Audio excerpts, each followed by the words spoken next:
ตำรวจเมืองชัยเชษฐาเอาจริงเปิดปฏิบัติการกวาดล้างกลุ่มวัยรุ่นสร้างความเดือดร้อนรำคาญ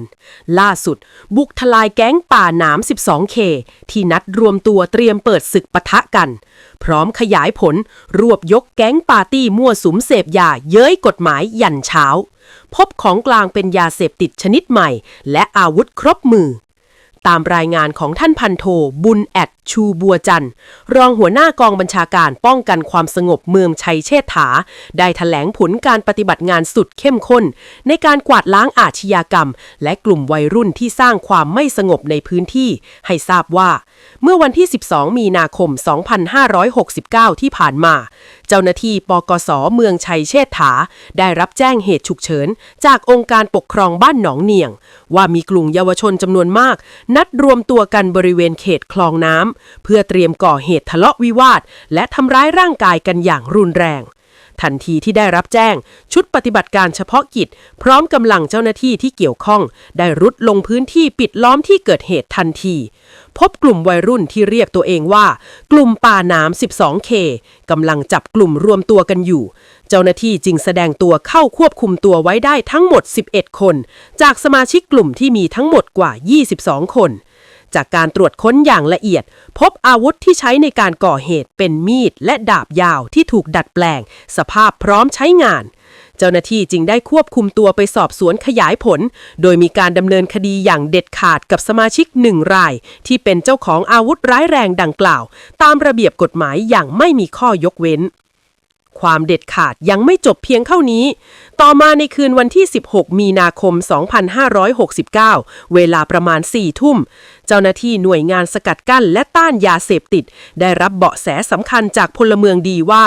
มีกลุ่มวัยรุ่นจัดงานปาร์ตี้วันเกิดและเปิดเพลงเสียงดังสนั่นรบกวนความสงบของชาวบ้านจนถึงช่วงเช้ามืดเวลา 4 นาฬิกาถึง 5 นาฬิกายังไม่พอยังมีการเคลื่อนย้ายกลุ่มคนไปมั่วสุมต่อกันที่สวนแห่งหนึ่งในเขตบ้านเมืองน้อยเมื่อเจ้าหน้าที่สนที่กำลังบุกเข้าตรวจสอบสถานที่ดังกล่าวพบกลุ่มวัยรุ่นกำลังมั่วสุมกันอย่างไม่เกรงกลัวกฎหมาย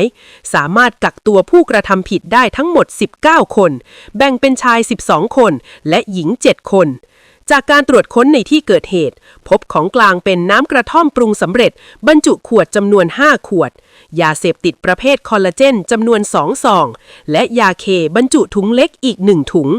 จากการสอบสวนกลุ่มวัยรุ่นทั้งหมดให้การรับสารภาพว่าได้กระทำการดังกล่าวจริง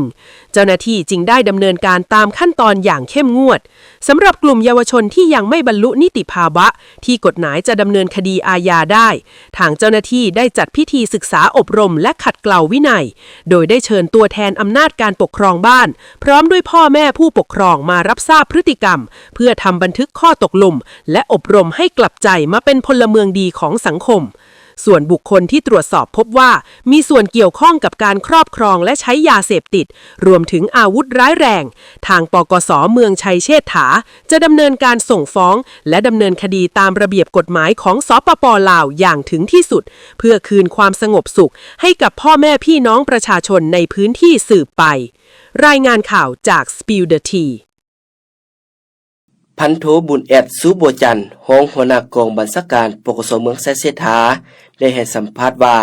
ในครั้งวันที่12มีนาคม2026เจ้าหน้าที่ปกส.เมืองชัยเชษฐาได้รับแจ้งความจากองค์การปกครองบ้านหนองเนียงเมืองชัยเชษฐานครหลวงเวียงจันทน์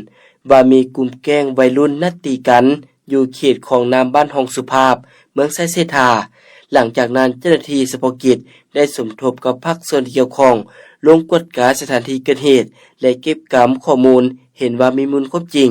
จึงได้กักตัวกลุ่มวัยรุ่นจำนวน11คนมาดำเนินการสืบสวนสอบสวนและดำเนินคดี1คนในครั้งวันที่16มีนาคม2026เวลา 13:00 น.เจ้าหน้าที่ตำรวจหน่วยงานสกัดกั้นและต้านยาเสพติดได้ลงแก้ไขเป้าหมายมั่วสุมดื่มน้ำกระท่อมและคอลลาเจนอยู่บ้านเมืองน้อยสามารถกักตัวได้จำนวน19คนหญิง7คนต่อกับเหตุการณ์ดังกล่าววันที่18มีนาคม2026กองบัญชาการปกส.เมืองชัยเชษฐานครหลวงเวียงจันทน์แม้ได้นำตัวกลุ่มแก๊งกลุ่มวัยรุ่นนัดตีกันมั่วสุมดื่มน้ำกระท่อมและคอลลาเจนจำนวน29คนหญิง5คนมาศึกษาอบรมโดยให้เกียรติเป็นประธานของพันโทบุญชูบัวจันทร์รองหัวหน้ากองบัญชาการปกส.เมืองชัยเชษฐามีทานสัญญเดชธาดาวงศ์ เลขาสาวหนุ่มเมืองไซเสถามีหัวหน้าห้องหัวหน้าแผนกตำรวจหน่วยงานสกัดกั้นและต้านยาเสพติดปกสกลุ่มองค์การปกครองบ้านพร้อมด้วยผู้ปกครองเข้าร่วมซึ่งในมื้อวันที่12เดือน3ปี2006เจ้าหน้าที่ปกสเมืองไซเสถาของพวกเขาได้รับแจ้งความจากอำนาจการปกครองบ้านน้องเนียงว่ามีกลุ่มสาวหนุ่มวัยหนุ่มจำนวนหนึ่งได้นัดกันอาละวาดตีกันอยู่เขตคลองน้ำบ้านน้องเนียงเมืองไซเสถาแล้วก็น้องเวียงจันทน์ดังนั้นทั้งเจ้าหน้าที่พวกเขาจึงได้จัดกำลังลงสมทบกับปกสกลุ่มพนักงานก่อสร้างหลักฐานอำนาจการปกครองบ้านลงกวดการสถานที่ตัวจริงได้พบเห็นกลุ่มสาวหนุ่มลังกาวอยู่เขตคลองน้ำบ้านน้องเนียงจุดที่นัดพบอาละวาดตีกันการกวดการจึงสามารถจับกลุ่มแก๊งดังกล่าวได้จำนวนทั้งหมด11คนซึ่งอยู่ในกลุ่มลังกาวนี้ได้ตั้งชื่อกลุ่มว่ากลุ่มปาน้ำ 12K อยู่ในจำนวนดังกล่าวนี้มีสมาชิกทั้งหมดจำนวน21คนผ่านการสืบสวนสอบสวนในเบื้องต้นและกวดการสถานที่เกิดเหตุแม่นเห็นว่ามีหลักฐานที่เกี่ยวพันในเหตุการณ์ดังกล่าวแม่นมีง่าวจำนวน2ดวงซึ่งได้นำใส่เขาในการก่อเหตุนั้นเจ้าหน้าที่จึงได้นำตัวบุคคลดังกล่าวเข้ามาเพื่อทำการสืบสวนสอบสวนตามขั้นตอนของกฎหมายส่วนเหตุการณ์ตัวที่2เนาะหมายความว่าในมื้อวันที่16เดือน3ปี2026เวลาประมาณ 10:00 นทั้งเจ้าหน้าที่หน่วยงานต้านและสกัดกั้นยาเสพติดเมืองไซเสถานะครับแจ้งความจากพลเมืองดีว่ามีกลุ่มสาวหนุ่มวัยหนุ่มจำนวนหนึ่งได้จัดงานปาร์ตี้งานวันเกิดซึ่งเปิดเพลงเนื่องนั่นและก็กายโมงกายเวลาจนหอดเวลา 4-5 โมงเช้าของมื้อใหม่เนาะหลังจาก 4-5 โมงเช้าแล้วแต่พวกผู้เกี่ยวก็ยังบ่เช้าพากันยกย้ายออกจากเรือนพากันไปสืบต่อเฮ็ดงานวันเกิดปาร์ตี้อยู่ที่สวนบ้านเมืองน้อยเสียงดาต่อเหตุการณ์ดังกล่าวเจ้าหน้าที่พวกเขาจึงได้นำกำลังลงไปสมทบกับปกสกลุ่มอำนาจการปกครองบ้านเข้ากวดการแก้ไขจึงสามารถรวบรวมและกระจับตัวไหลทั้งหมดจำนวน19คนซึ่งอยู่ในนี้เป็นเพศหญิงจำนวน7คนผ่านการกวดการสถานที่ดังกล่าวก็พบว่าอยู่จุดดังกล่าวมีของกลางเป็นน้ำกระท่อมจำนวน5ตุกและก็ยาเสพติดประเภทคอลลาเจนโลโยรีจำนวน2ซองและก็ยา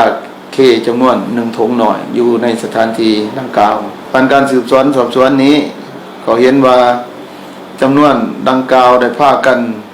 เหมาะสมสิ่งเสพติดโดยเฉพาะก็เป็นน้ำกระท่อม